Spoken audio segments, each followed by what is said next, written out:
Tribunal de Contas do Estado, numa audiência pública em Maringá, vem bem ao encontro do momento em que o tribunal se encontra sob a presidência do conselheiro Fernando Henrique Guimarães, que acredita que o controle externo tem mais serventia se ele contribuir, se ele se unir ao controle social.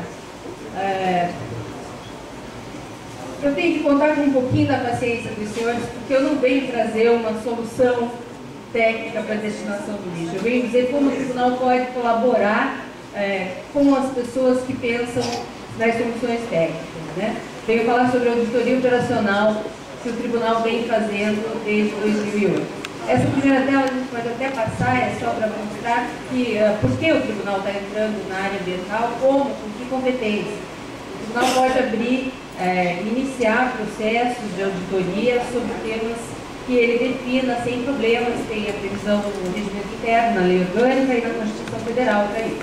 As auditorias operacionais, o instrumento próprio que tem permitido ao tribunal entrar nessa seara, são avaliações de desempenho que o Tribunal de Contas da União já se utiliza há 2 décadas e aprendeu com órgãos europeus de fiscalização externa.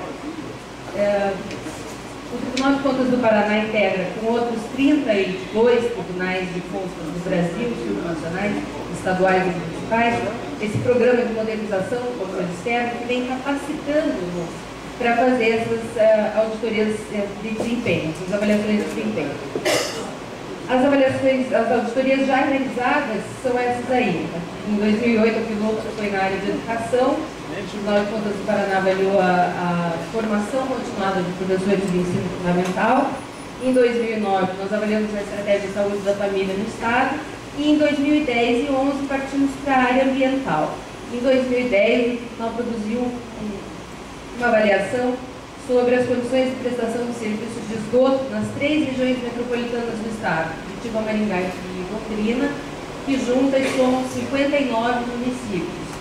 O objeto da auditoria eram os prestadores de serviços de esgoto, então a Sanepar e 8 serviços autônomos municipais de saneamento.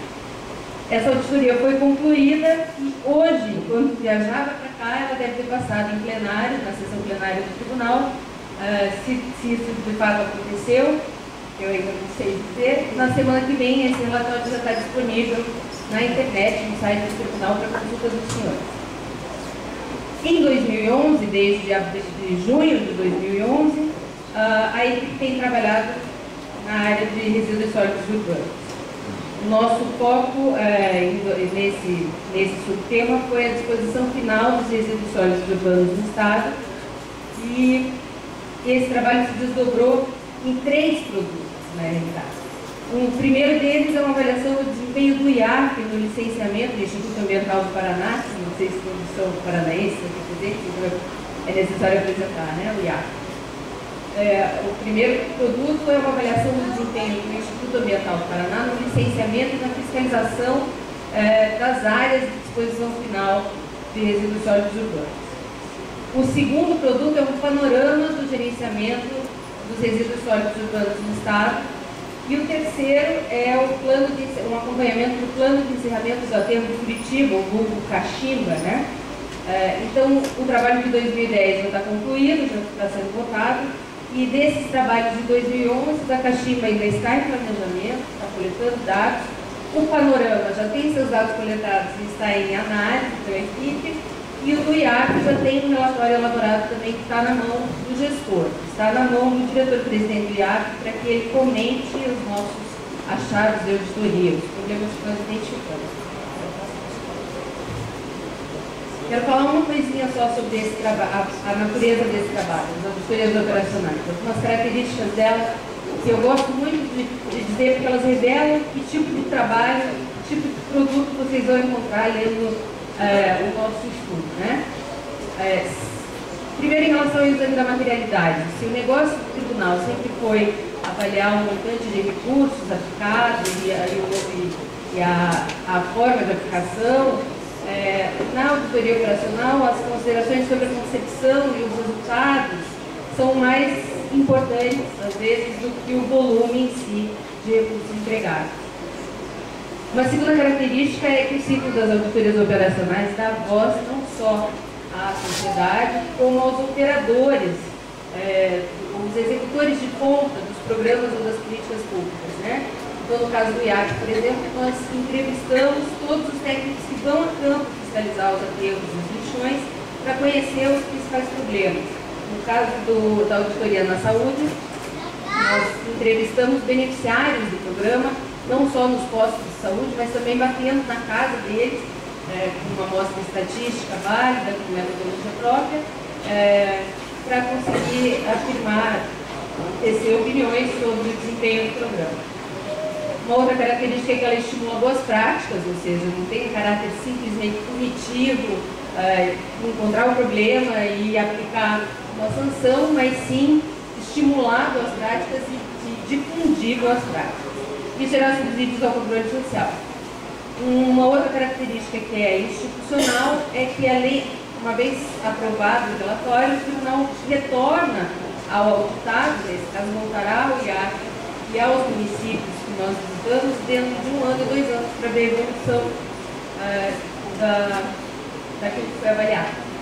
Essa é a capa do relatório, versão preliminar do licenciamento e fiscalização das áreas de disposição final. Foi entregue há 2 dias atrás, o diretor-presidente do IAC, que tem até o final desse ano para nos devolver com algumas com considerações. Nesse momento ele só se manifesta se discorda fortemente de algo que tenhamos ali colocado, né, de alguma análise que tenhamos feito. As 3 questões que o Tribunal de Contas está respondendo sobre o licenciamento e fiscalização das áreas de disposição final de resíduos sólidos nesse relatório são essas que estão postas aí. A primeira diz respeito à estrutura do IAC, se ele tem as condições adequadas para exercer essas atividades do Estado. A segunda, se os procedimentos de licenciamento que ele se utiliza atendem à legislação e criam as condições necessárias para, enfim, se extinguir os lixões até 2014, como é a Lei 2305. E a terceira, se os procedimentos de fiscalização garantem as condições necessárias ao controle ambiental e à responsabilização dos indicadores ambientais. Essas foram as 3 questões que conduziram o nosso trabalho, que nós procuramos responder nesse relatório, tentando dar essa contribuição de que indiretamente ao meio ambiente e diretamente no desempenho do órgão ambiental, né? Algumas das fragilidades, muito poucas, dentro do que foi apontado, mas como o senhor Couto já apresentou, o trabalho está quentinho, né? Eu inclusive não posso divulgar antes de ter essa versão, esse direito de resposta do gestor auditado, mas algumas das fragilidades apontadas ali são óbvias, são do conhecimento de todos que já trabalharam com o IAC. Ele tem dificuldade na geração de relatórios consolidados, ele não consegue responder para qualquer cidadão quantos aterros tem no Paraná, com tempestividade, com dados atualizados. Ele não conta com um plano de fiscalização, não tem coordenação nas atividades referentes às áreas de disposição de resíduos sólidos, que algumas das causas que justificam, em parte, essas fragilidades é a falta de pessoal, veículos sucateados, ausência de treinamento, excesso de estagiários no quadro, enfim, uma série de causas que foram apontadas nesse relatório, acompanhadas de recomendações que o IAC supere isso. Eu fiquei feliz porque ouvi do diretor-presidente do IAC que, de fato, eles concordam com tudo isso e eles já estão buscando superar algumas delas. Normalmente a auditoria operacional não traz nada muito novo, mas ela consegue quantificar e qualificar os problemas que o gestor já conhece para procurar soluções. Vamos passar então as poucas informações que eu tenho, que eu disponho hoje, que eu repito, a equipe está trabalhando nos dados primários que foram coletados, eu passo a apresentar alguns deles. Nesse trabalho,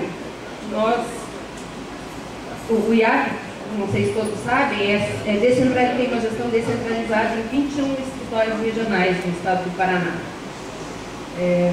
nós fizemos, a nossa equipe viajou no período de agosto, meados de agosto, ao começo de setembro, por 15 dias, viajou aos 21 escritórios regionais, entrevistando os técnicos que exercem a função de coordenador de resíduos sólidos do IAP.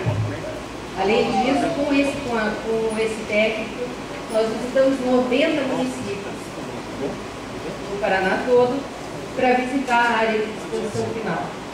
Fizemos registros fotográficos dos aterros com lixões, temos um checklist com as condições que encontramos na data da visita, e esses municípios foram escolhidos da seguinte forma: eles foram sorteados, 3 por cada regional do IAC. Aonde não tinha sido sorteado o município sede, ele foi incluído, porque normalmente eles são Ponta Grossa, Câmara, Maringá, são os municípios polos das regiões. Então, se não tivessem sido sorteados, eles foram adicionados. Depois, o terceiro critério foi adicionar os 22 municípios, mais um produtores, os maiores produtores de lixo do estado, que faziam parte da lista da SEMA, da Secretaria Estadual do Meio Ambiente, como maiores produtores de lixo. Se eles não fossem nem esses municípios sede e nem tivessem sido sorteados, eles foram também adicionados. E, por último, incluímos os 4 municípios com maior incidência de dengue, para conseguir avaliar se havia uma relação entre a disposição final do lixo e a incidência do doença. Então, esse é o mapa que o IAC nos forneceu, o mapa que o Tribunal fez com base nas informações que o IAC nos forneceu na fase de planejamento da auditoria. Em julho de 2011, o IAC nos deu uma lista com 3 categorias de áreas de disposição final: lixão, que é o que está em alaranjado forte, vermelho, aterro controlado, que está em amarelo, e aterro sanitário em verde. Essa é a situação de junho de 2011, conforme as informações do IAC. Aí a mesma informação, a mesma fonte, IAC de junho de 2011, em forma de gráfico. Eu queria chamar a atenção para os 25% vermelhos. Pode passar, por favor. E depois do trabalho do Tribunal de Contas, passa para 43%. Veja, nosso diagnóstico teve um intervalo de tempo aí muito curto para que houvesse essa diferença tão grande, né? Então, vai passar. Então, nós procuramos saber algumas das causas, e aqui embaixo tem algumas considerações que eu faço, tenho certeza que os senhores podem apontar mais ainda do que essas duas, né? Em primeiro lugar, as áreas de disposição final são dinâmicas mesmo, né? Se tiver uma chuva de 20 dias, se tiver nesse intervalo de um mês entre o diagnóstico do IAP e a visita do Tribunal de Contas, se tiver chovido direto e não tivesse sido possível cobrir o lixo, sim, nós encontramos área descoberta, chorume vazando, enfim, as observações que nós vimos. Uma outra consideração, que foi mais grave do ponto de vista da administração pública, do IAC, né, do IAC, é que faltavam critérios objetivos de avaliação. A classificação em aterro controlado servia para uma gama de situações muito diferentes. Em alguns casos com uma internalizadora, em outros casos não, em alguns casos com controle de chorume, com captação de chorume, em outras não. Infelizmente, essa é uma falha controlável, né, ao contrário da chuva, é uma falha controlável que o Instituto Ambiental do Paraná tem o dever de superar, e o Tribunal de Contas vem apontar propostas, e vai trabalhar com eles juntos em propostas para que no período de 1 ano ou 2 anos se supere esse problema. Na opinião dos técnicos do IAP, eu destaquei uma das perguntas que nós fizemos para eles, nós listávamos 20 opções de por que os aterros, está escrito controlado, mas não é isso, porque os aterros sanitários se transformam em lixões. Eram aterros sanitários na questão original. E essas foram as 3 mais votadas de longe. Dos nossos 21 entrevistados, essas 3 respostas obtiveram 13, de 12 a 15 opções. E as outras todas ficaram em 1, 2, falta de investimentos financeiros por parte dos governos municipais, deficiências de operação da terra e da sustentabilidade nos programas.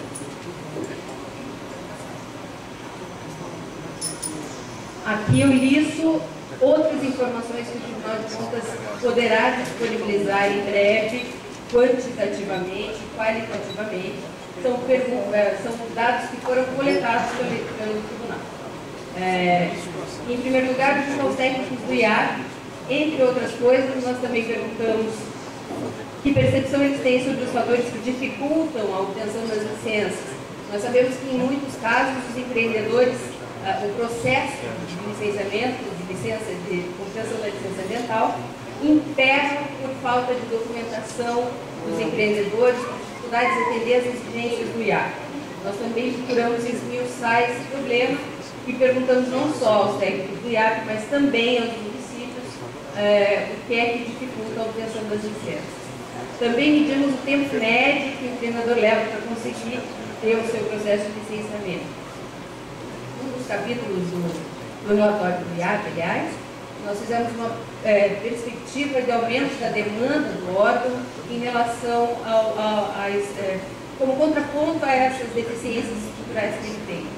Considerando que ele terá de licenciar, conforme a lei 2.305, todos os municípios que hoje têm lixão, e mais renovar as licenças que vão vencer até 2014, nós fizemos essa conta no relatório, existe um gap, uma distância, uma lacuna enorme em comparação com o tempo que ele leva para analisar um processo. Seria necessário um tempo de prazo muito maior do que esses 2, 3 anos para conseguir, nas condições atuais, o IAC licenciar todas as áreas que não têm e controlar todas as áreas que não têm licença.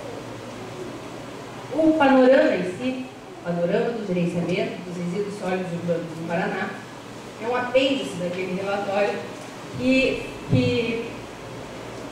conta principalmente com dados coletados numa pesquisa eletrônica. Nós disponibilizamos a todos os secretários municipais de meio ambiente ou responsáveis técnicos pela área de meio ambiente no Estado, um questionário eletrônico que ficou abrigado no site do Tribunal por 15 dias, e 332 municípios nos responderam, que é uma taxa de retorno excelente. Nós temos 399 municípios, 332 responderam. Esses são os dados que estão em análise agora, e ali,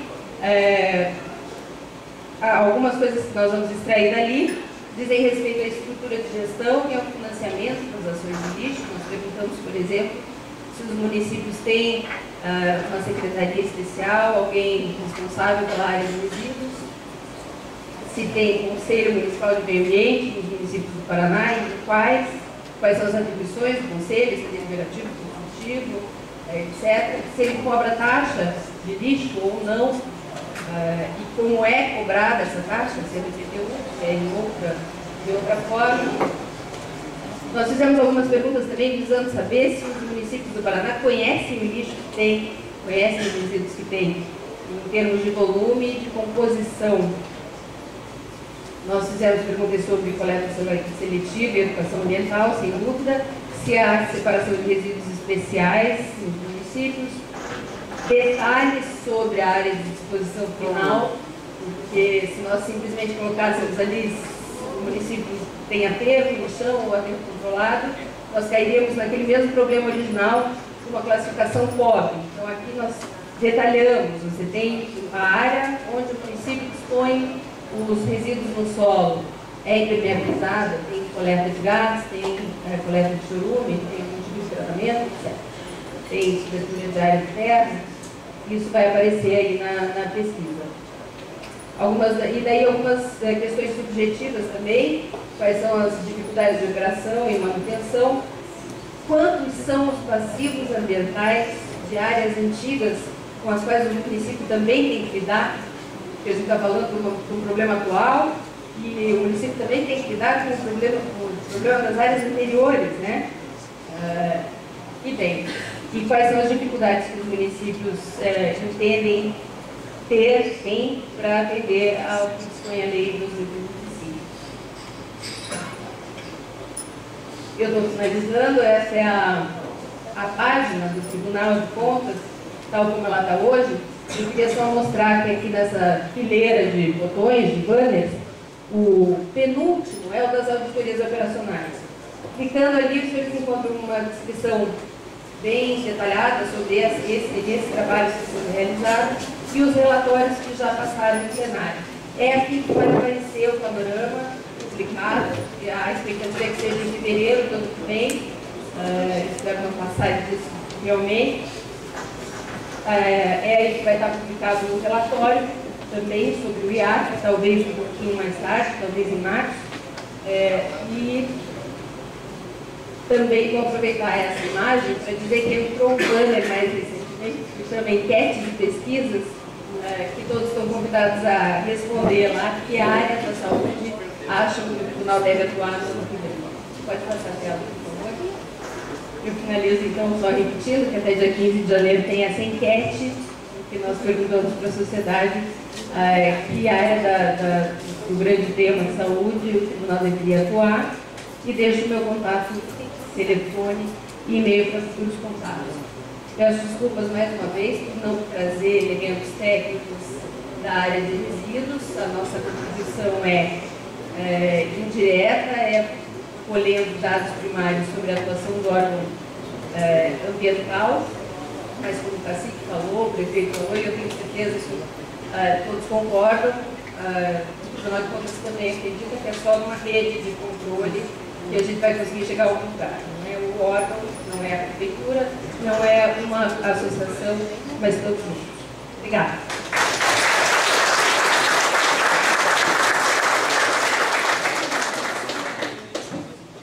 Obrigado, Adriana. Vamos emendar na história do panorama dos resíduos sólidos. Fazer uma versãozinha rápida aqui para a gente pegar no mesmo contexto. Eu gostaria de imediato convidar o Odair Luiz Segantini. Só para a gente emendar os temas aqui, ele falou do Paraná para o Brasil. O Odair é administrador pelo ICS de Americana, especialista em gestão integrada de resíduos pela LESAP São Paulo e em planos de gerenciamento de resíduos da saúde pela Faculdade de Saúde Pública da USP, pós-graduado em gestão integrada de meio ambiente, segurança e saúde do trabalho pelo SENAC, com mais de 10 anos de experiência na área. Atualmente ocupa o cargo de coordenador do Departamento de Resíduos Especial, ABREP, que vem a ser a Associação Brasileira de Empresas de Limpeza e Resíduos Especiais, e que publica, para quem não conhece, publica o melhor e mais completo panorama de resíduos sólidos no país, que está disponível no site da ABREP. Obrigado. Eu vou pedir licença para descer. Acho que faz muito barulho lá ali, me incomoda. Então, bem, boa noite a todos. Gostaria de iniciar cumprimentando o município e a sociedade por colocar em pauta e se dispor a discutir um tema tão complexo. A gestão de resíduos sólidos no Brasil e no mundo ocupa um espaço considerável da sociedade, tem suscitado um sem número de discussões, pelo que a gente já ouviu aqui, né, pelas colocações do senhor prefeito e de outras pessoas, as discussões estão num nível adequado, e é isso que se vê, que a gente tem observado por todo o país. Né? A discussão é de um tema que até bem pouco tempo atrás, provavelmente meus pais, meus avós, não tinham uma discussão desse tema. Por isso nós temos hoje muita dificuldade. Né? Mas enfim, vamos lá. Eu tenho uma pequena contribuição a dar, prometo ser bem rápido, e vou começar falando que a ABREP, embora rapidamente o secretário tenha dito, a ABREP é uma associação independente, não governamental. Né? A ABREP é a Associação Brasileira de Empresas de Limpeza Pública e Resíduos Especiais. Congrega as empresas privadas que prestam o serviço de limpeza pública. A entidade congrega, então, né, reúne essas empresas, as nossas associadas, que tem como objetivo promover o desenvolvimento técnico operacional do tema resíduos sólidos no Brasil. Esse é o nosso principal objetivo. As nossas credenciais passam por sermos membro da ISWA, que é uma entidade internacional, provavelmente a mais importante e reconhecida pela ONU como uma entidade que discute a questão dos resíduos sólidos no mundo. Ocupamos também o cargo de Secretaria da Subregional para a América Latina para assuntos de gestão de resíduos da ONU. É uma atividade que nos propicia uma possibilidade muito grande de nos envolvermos com a gestão de resíduos. Temos mais de 50 empresas associadas, elas estão espalhadas por aí. Alguns desses logos, provavelmente os senhores identificam com alguma empresa que de alguma forma tenha passado pelos trabalhos daqui ou de algum município onde estiveram, né? Muito bem, então rapidamente, a breve é isso, né? Eu vou passar algumas contribuições sobre resíduos sólidos no mundo e sobre resíduos sólidos no Brasil. Primeiro, alguma coisa sobre resíduos sólidos no mundo. Aí tem um gráfico bem simples, bem objetivo, que mostra alguma coisa sobre a geração de resíduos sólidos em alguns países. Antes de avançar, é importante que a gente caracterize esta informação. Resíduo sólido urbano, o que é isso, né? O que está dentro desse RSU? São apenas os resíduos gerados nos domicílios, mais o resíduo gerado na varrição, poda de árvore, limpeza de jardins e limpeza de boca de lobo. São só esses resíduos. Quando a gente trata, né, dos resíduos com essa sigla, nós não estamos colocando aí resíduos industriais, resíduos do serviço de saúde e resíduos gerados em outros locais que tem lá uma gestão específica. Então, resíduos sólidos urbanos compreende o nosso lixo domiciliar, o do dia a dia, mais aquele que é colhido varrendo as ruas, limpando as praças e a boca de lobo, enfim, o lixo público, né? Bom, damos conta aí então dessa geração no mundo. E se funciona, cadê o... Embora tenha tido uma pequena desconfiguração, mas dá para a gente dar uma comparação do que é gerado no Brasil. Nós geramos cerca de 61 milhões de toneladas de resíduos e isso nos coloca entre a Índia e o Japão, né? A nossa geração de resíduos por ano está entre esses dois países. Eu sei que falando agora, assim, rapidamente, e são vários países, fica difícil para que a gente consiga analisar melhor. Mas eu me disponho a deixar esta informação, né? E o secretário coloca à disposição de quem tiver interesse em pegar esses dados para fazer um trabalho, uma análise mais adequada, ele vai ficar à disposição de todos. Para que a gente então tenha uma noção, né? Nós estamos abaixo de China, de União Europeia, mais alguns países, e de Índia. Acima de Japão, México, Turquia, Austrália, Canadá, África do Sul e Chile. Isso no que diz respeito à geração de resíduos sólidos urbanos. No que diz respeito à coleta, e aí é importante a gente observar que tem uma diferença muito grande, né? Nós temos a ideia do que é gerado de resíduos, mas do que é gerado, só uma parte é coletada, né? Na coleta de resíduos, então, há aí esta composição, com alguns países selecionados ainda, né? E para que a gente tenha ideia onde nós estamos, a setinha não apareceu, mas aí dá para ter uma ideia, né? A setinha veio pelo lado de cá, né? Nós estamos de novo, né? Abaixo de Estados Unidos, União Europeia, China, Japão. Mas temos mais coleta, por exemplo, que a Rússia, que Índia, que Austrália, África do Sul, né? A nossa coleta até está um pouco melhor do que nesses outros países aí selecionados. Geração per capita. Qual é a quantidade de resíduos que cada um de nós individualmente gera? Em média, né, a gente gera essas quantidades aí. Só para que a gente tenha uma ideia, o brasileiro gera em média 370, quase 380 quilos de resíduo por ano.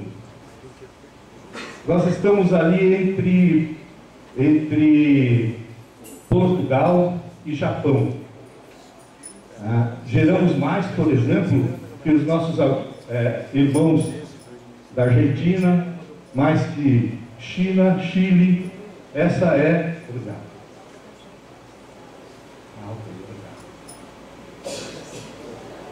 Aqui dá para ter uma ideia, né, do quanto é a geração per capita de resíduos sólidos urbanos.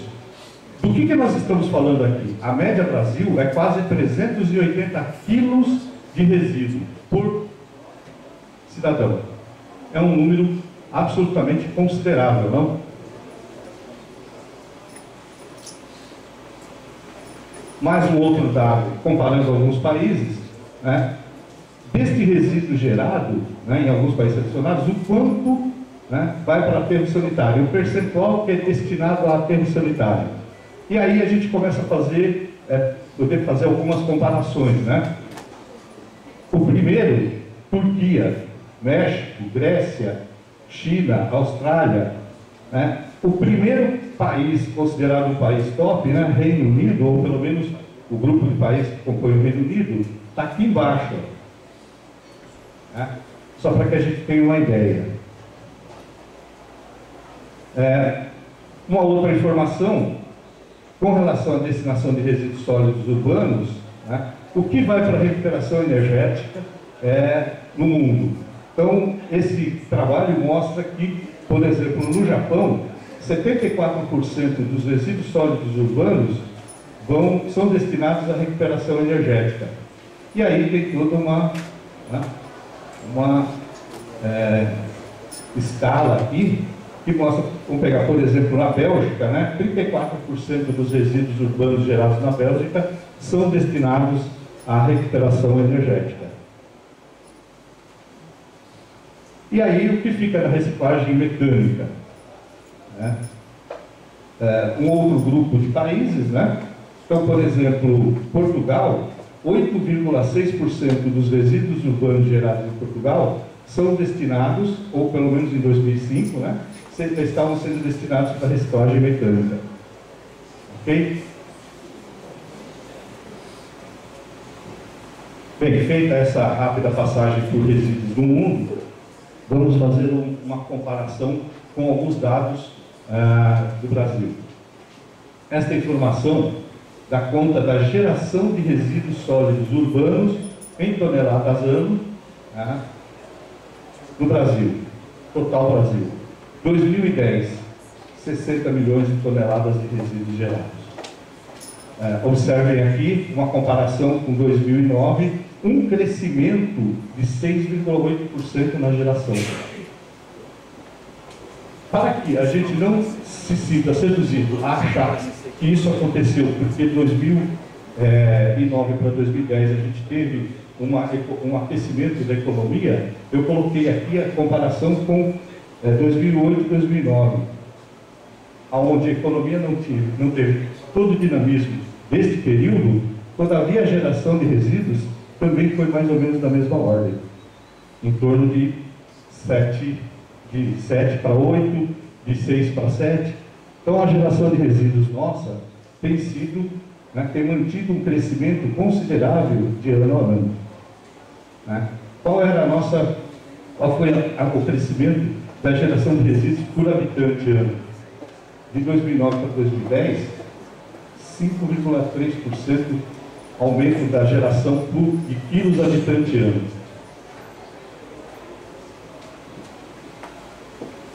Bom, além da geração, a gente tem mais dois problemas.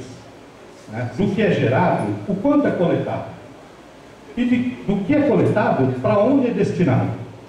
Né? Só para que a gente tenha, então, uma ideia da complexidade do tema que está sendo discutido. Né?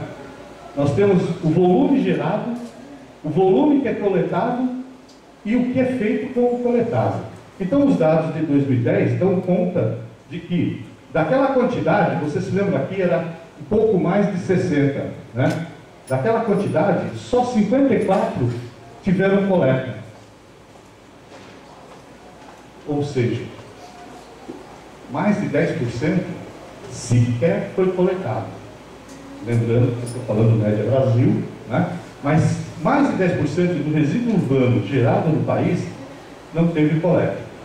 Provavelmente é aquele resíduo que a gente vai descobrir aonde ele está quando a gente vai, por exemplo, pescar, né, no Mato Grosso.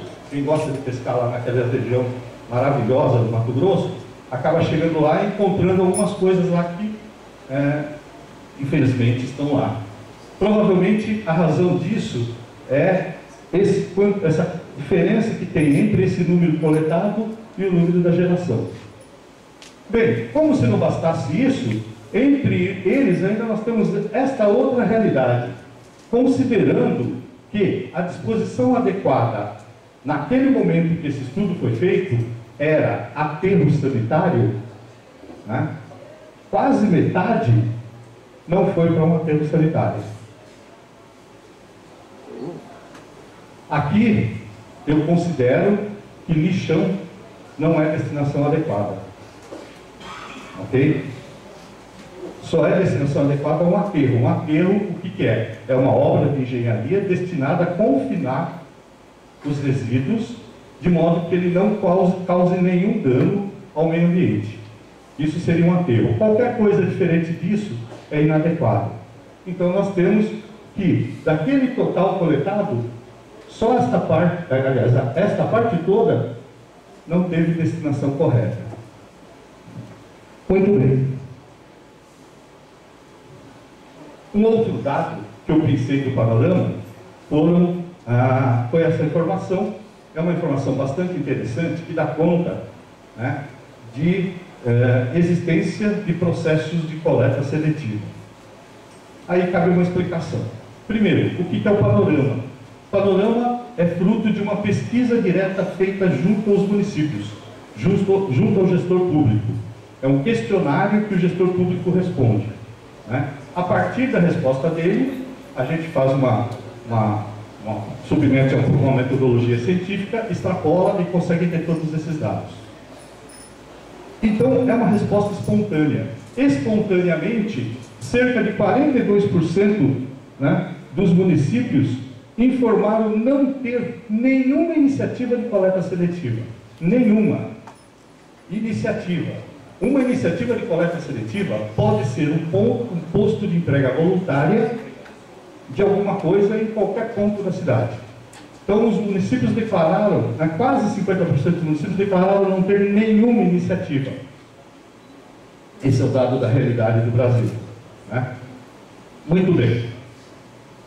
Esses dados que eu passei sobre o panorama dos resíduos do Brasil, eu apenas pensei alguns, né? Não coloquei todos, obviamente ficaríamos aqui um bom tempo, e aí o secretário ia me puxar a orelha aqui que eu não ia largar o microfone, né?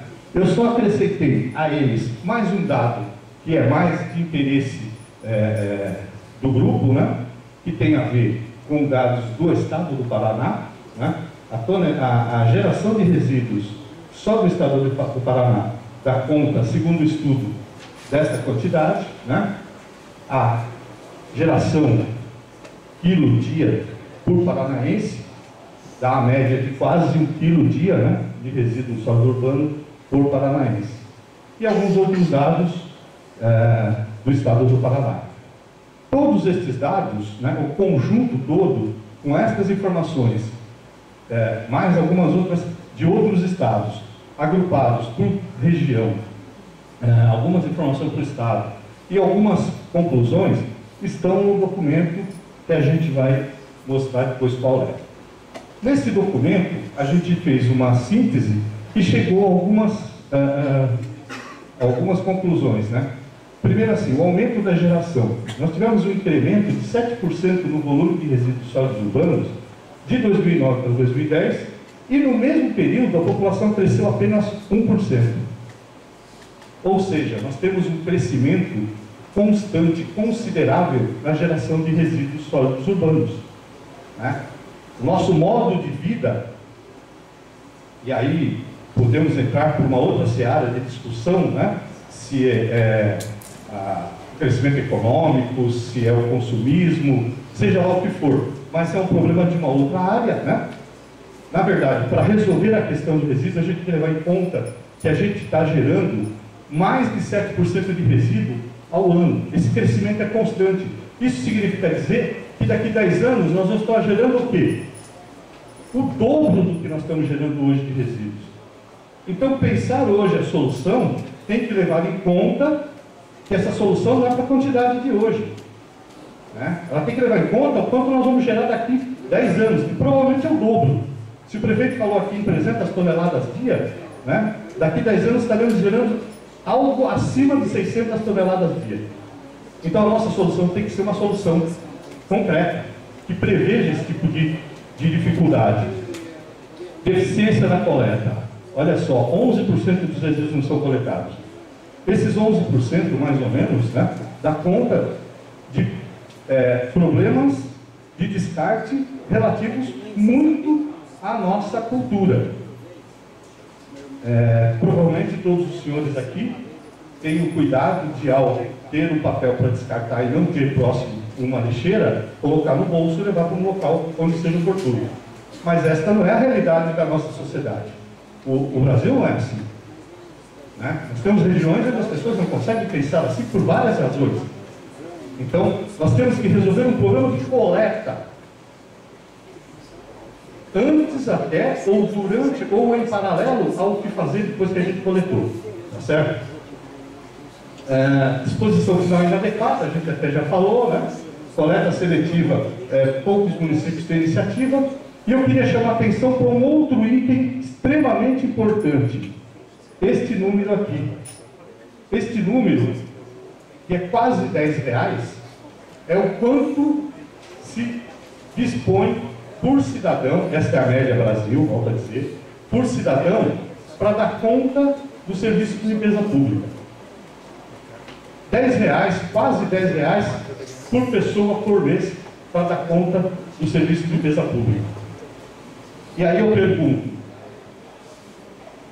quem aqui consegue gastar menos de R$50 por mês no telefone celular? É difícil, né? Não é isso? Não é isso, Zé? Difícil. Aí a gente quer ter um sistema de limpeza pública igual ao de Tóquio, parecido com o de Nova York, para falar uma cidade meia boca, né? Ou, às vezes a gente vê na televisão aquela cidade europeia, aquela cidade, sei lá, do Japão, onde não tem sujeirinha no chão, onde nem tem lixeira na rua, etc, etc. É bacana, muito bacana, mas não dá para ninguém se enganar, né? Tudo tem preço, tudo tem custo. Tudo isso que eu falei das nossas carências está diretamente relacionado ao quanto a gente põe de dinheiro nisso. Claro que o dinheiro precisa ser bem fiscalizado, etc e tal. Mas o que se põe hoje, média Brasil, volto a lembrar, é R$10. R$10 por cidadão por mês não dá conta de fazer tudo. Dá conta de fazer o que nós temos hoje. Boa parte dos nossos resíduos são sequer coletados. Qual que é, por exemplo, a média, o número equivalente no Japão? É quase R$110. Qual é o equivalente em Nova York? Cerca de R$70. Então não dá para a gente pensar em fazer muito, né, se a gente não equacionar também isso. E qualquer que seja o sistema que a sociedade de Maringá vai implantar aqui, este item tem que ser considerado. Qual é a equação financeira que nós vamos usar? Se nós não pensarmos na equação financeira, vamos, de novo, dar mais uma razão àquele argumento que o senhor prefeito colocou, de que vamos estar deixando uma declaração de ignorância para gerações futuras, porque vamos deixar mais um problema, né? Então, esse era um item que eu achava importante observar. Eu acho que ele não gostou da minha apresentação.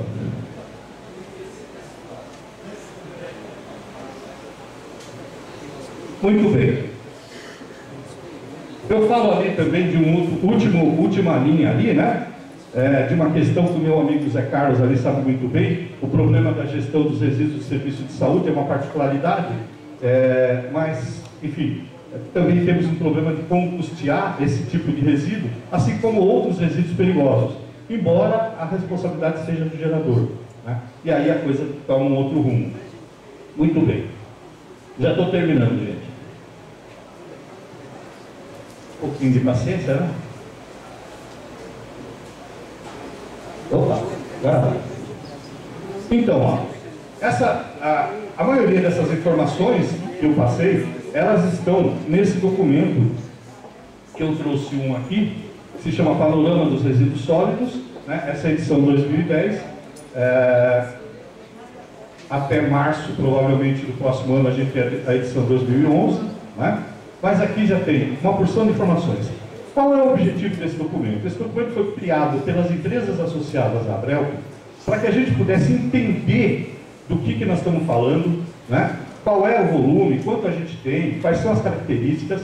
Então, as empresas criaram esse documento, custeiam a construção desse documento e oferecem esse documento ao gestor público municipal para que ele possa melhor compreender o seu trabalho, para dar um subsídio a mais, e oferece também à academia, à sociedade de modo geral, para que ela possa discutir bem o assunto gestão de resíduos. Não é? Então, esse documento está à disposição de todos. Na verdade, ele é meio pesadinho, não só pelas informações, pelo tipo de volume, e aí eu não consegui trazer um para cada um. Então, eu trouxe um exemplar que eu vou tomar a liberdade de vocês de deixar na prefeitura, né, na biblioteca da prefeitura, e para quem tiver interesse em conhecer mais as informações a respeito, fundamentar suas discussões, esse material está à disposição para download completo, de capa contra capa, inteiro naquele endereço. Quem tiver interesse pode copiar o endereço, ou, se não conseguir copiar por alguma razão agora, pode pedir para o secretário que ele informa depois qual é o endereço, né? Inclusive da apresentação, vai ficar à disposição de todos para que possam ter aí uma contribuição nas suas discussões, nos seus estudos sobre resíduos sólidos. Eu já estou terminando, secretário, só mais uma complementação. A gente fala de tanto problema, de tanta dificuldade, né? E como é que a gente vai superar isso, né? Quais são as ferramentas que a gente tem para superar a dificuldade que a gestão dos resíduos nos impõe? Então, eu tinha preparado aqui uma coisa mais detalhada, mas eu vou tomar a liberdade de passar rapidinho para não tomar muito tempo, né? Então, a gente já sabe que nós temos uma complexidade muito grande na gestão de resíduos. Há 30, 20, 40 anos atrás, a gestão de resíduos tinha uma outra característica e as dificuldades eram outras, e a gente acabou, por um certo comodismo, não avançando. Hoje nós temos essa realidade. A gente tem uma população maior, um consumo muito maior, né? Embora as pessoas, enfim, tentem trabalhar para que a gente diminua o nosso consumo, mas isso é um dado de realidade. O nosso consumo hoje tem como produto, entre outros, uma geração de resíduos enorme, né? Isso é um dado de realidade. E pior, os materiais, né? Tem uma quantidade de materiais descartáveis e uma quantidade de material de menor durabilidade, né? Aqueles famosos aparelhinhos que todo mundo tem, né? Tem um, às vezes 2 ou 3. Isso aqui, há 5 anos atrás, durava 1 ano. Agora, não dura mais, né? Entre outros produtos que a gente tem em casa, entre outros materiais. Então, isso tudo é um dado de realidade que a gente tem que considerar para que a gente possa entender um pouco sobre a gestão de resíduos. Eu vou passar rápido aqui, porque ele inclusive desconfigurou um pouco na hora que a gente fez aqui a cópia, né? Então, tudo isso implica que nós temos problemas de adequação da destinação final, né? Necessidade de regularização, distância dos centros, unidades, enfim, de vida útil, e a questão que eu queria chamar a atenção, resíduos e rejeitos, já foi até abordado aqui, mas é uma questão que a gente tem que considerar. Qual é a ferramenta? A ferramenta é a Política Nacional de Resíduos Sólidos. Provavelmente todos os senhores já conhecem, já leram, já viram, né? Já discutiram, mas eu vou chamar a atenção para 2 ou 3 itenzinhos dela. O primeiro está no parágrafo 1, artigo 1º, que a questão dos resíduos não é mais um problema só do poder público ou do gerador privado. A questão dos resíduos é um problema de todos nós. Todos estamos sujeitos a sermos cobrados pela Política Nacional de Resíduos Sólidos, né? Pessoas físicas ou jurídicas, direito público ou privado, são responsáveis pela geração de resíduos sólidos. Todos nós somos responsáveis. É uma responsabilidade compartilhada, né? resíduos e rejeitos, esse conceito muda muita coisa. Muitos de nós têm uma imagem de um aterro sanitário, aquele local cheio de materiais que aparentemente ainda tem algum valor, né? E isso, a nossa legislação mudou.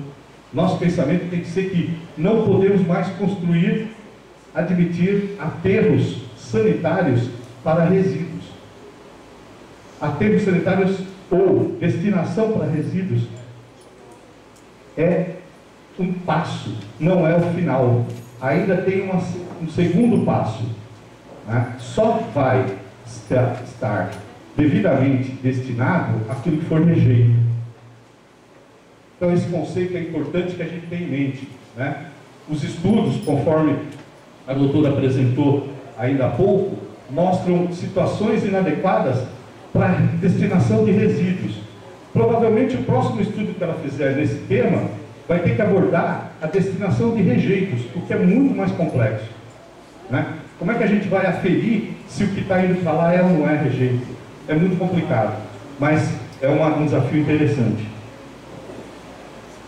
Já falei disso. Lembrar dos pilares da política, né? A política está sustentada em logística reversa, hierarquia na gestão e responsabilidade compartilhada. Queria chamar a atenção, secretário, para essa escadinha, né? Essa escadinha, embora seja uma figura bastante batida, mas ela tem um dado de realidade importante. Eu acredito que, junto com toda essa discussão, no mesmo nível de importância, a gente tem que colocar, em algum ponto, a discussão da não geração. Em algum momento, a gente vai ter que colocar isso, né? Eu percebo que aqui há uma ansiedade pela discussão da destinação, né? É justo, porque é uma discussão apaixonante, mas tem uma discussão que antecede a ela. O que nós vamos fazer para não gerar? Né? O não gerado não tem problema de discutir como vai tratar. Não é? O não gerado não vai nem para cá nem para lá. Mas a gente tem que discutir como não gerar. E isso, cada um de nós no dia a dia pode dar uma ajuda, não é verdade?